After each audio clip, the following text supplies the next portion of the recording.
Round 4 contre un deck. Un deck blanc-noir dans le fond.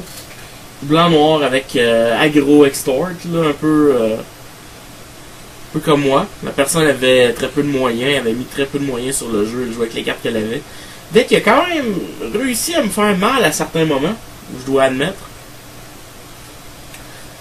Donc, comme vous pouvez voir sur la game, il m'a joué les Blood Artists. Il m'a joué un enchantement, l'enchantement noir, vous voyez sa table, là, qui quand l'adversaire discarte une carte, il se mange tant de dégâts, là, ou de quoi de même. Il me l'a mis 2 fois, c'est les 2 seules fois qu'il l'a dans son deck. Et assez dire, ces 2 cartes-là n'auraient jamais dû être dans le deck. Parce qu'il n'y a aucune carte qui fait discarter dans son deck. Vous allez voir que je le mange relativement facilement. Malgré tout, je vous dirais qu'il y a des moments où je perds vraiment gros de la vie grâce à Blood Artist et au board qui se vide. Là. Mais les Griselbrand m'ont été extrêmement utiles sur cette game-là. Comme vous pouvez voir, j'ai déjà entré un Cryptghast. J'ai expliqué que le Cryptghast me donnait un nombre de plus puis qu'il était extort. Je savais déjà sensiblement quoi. J'ai pété son Blood Artist, qui s'est regagné 2 de vie, mais puis moi je n'ai perdu 1, mais c'est pas grave, je préférais l'enlever tout de suite. Je voulais pas le laisser là au cas où il jouait quelque chose qui me ferait chier. Là. De toute façon, je calculais d'être là pour mon Griselbrand. Griselbrand qui, à ce niveau-ci de la game, allait me faire gagner la game relativement facilement, puis j'ai cette carte en début de game, c'est toujours intéressant. D'ailleurs, vous allez le voir dans quelques secondes. Là, j'ai marqué que je m'étais perdu un de vie, puis je me souviens plus pourquoi. En tout cas, j'ai perdu de la vie, apparemment.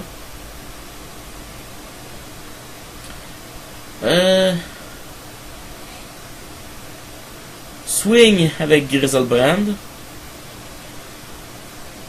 Évidemment, avoir perdu les 7 pour piger les cartes.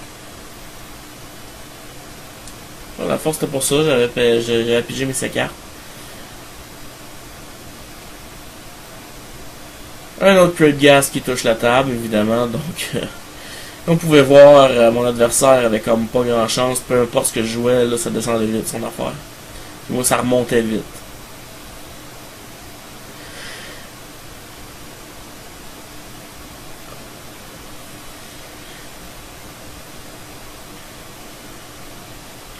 Donc encore une fois, tout ceci c'est dans le round 4, match 1. Des fois, c'est une chance d'en accélérer. Des fois, ça prend vraiment longtemps avant qu'on joue. C'est peut-être moi qui vois le temps passer, puis quand on joue, on le voit pas. Mais en tout cas.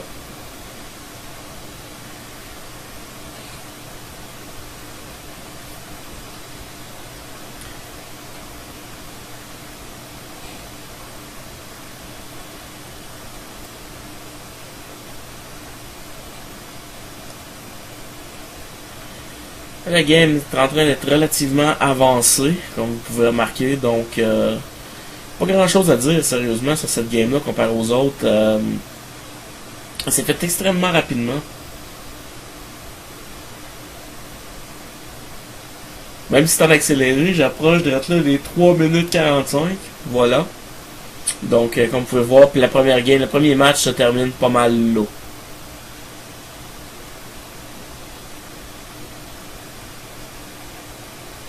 Le sideboard, je pense que j'avais rajouté quelques anti-bébites, mais honnêtement, j'avais pas grand chose à sideboarder. Donc, pour le match 2,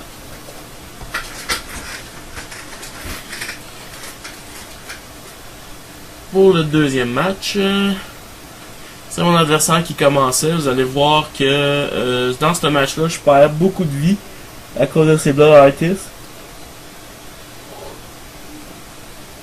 Encore une fois, l'enchantement inutile qui aurait dû être enlevé de son deck. Peut-être qu'il aurait eu plus de chance s'il aurait eu les bonnes cartes dans son deck. Tout comme d'habitude, des départs relativement slow.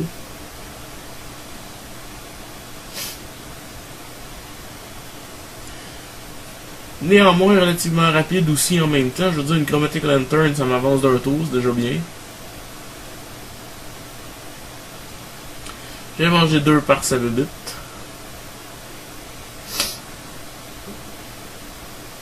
Mais je me suis remis 5 grâce à Thragtusk.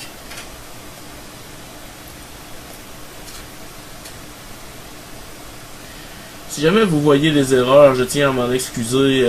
Des fois, c'est au montage que je fais des erreurs au niveau de la live. Il faudrait vraiment que j'apprenne à prendre des notes puis arrêter de prendre ma live par mes idées. Un autre track toss. J'étais pas mal en business. Je veux dire, j'avais deux track toss, un Kessig Wolfram, puis de quoi, puis une lanterne pour l'activer. Là.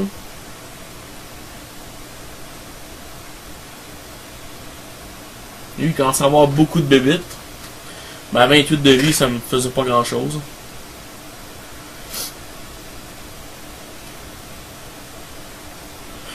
Swing avec les tracteurs.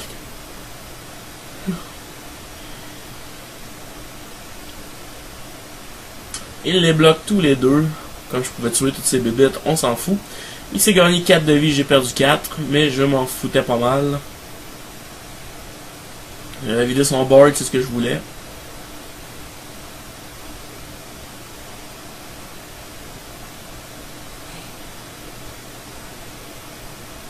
Swing encore, il perd 8. Là j'avais un Think Twice dans mes mains, je m'étais dit je peux l'activer. On va l'empiger. Je peux vraiment m'empiger en faire un autre Think Twice tout de suite après si j'avais un autre dans mes mains. C'est d'ailleurs ce que j'ai fait, Think Twice. J'en ai rejoint un deuxième. Puis j'en ai flashback et un. 3 cartes en un tour, c'est vraiment débile. J'aime ça avoir du mana dans ces games-là.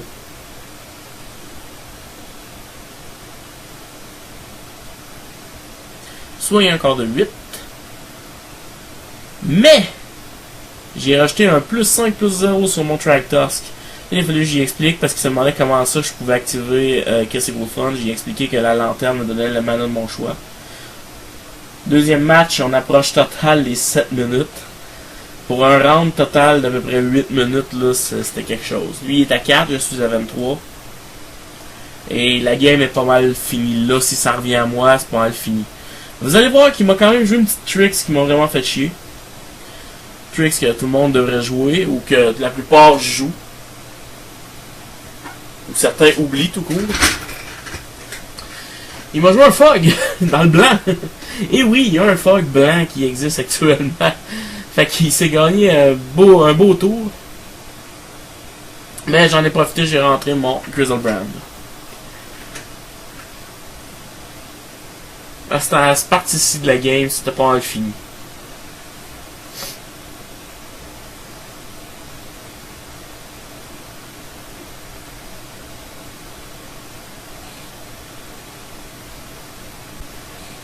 Et malgré le trigger de Blood Artist, je redonne encore un plus 5 plus 0 à mon token pour qu'il passe puis qu'il fasse les damages.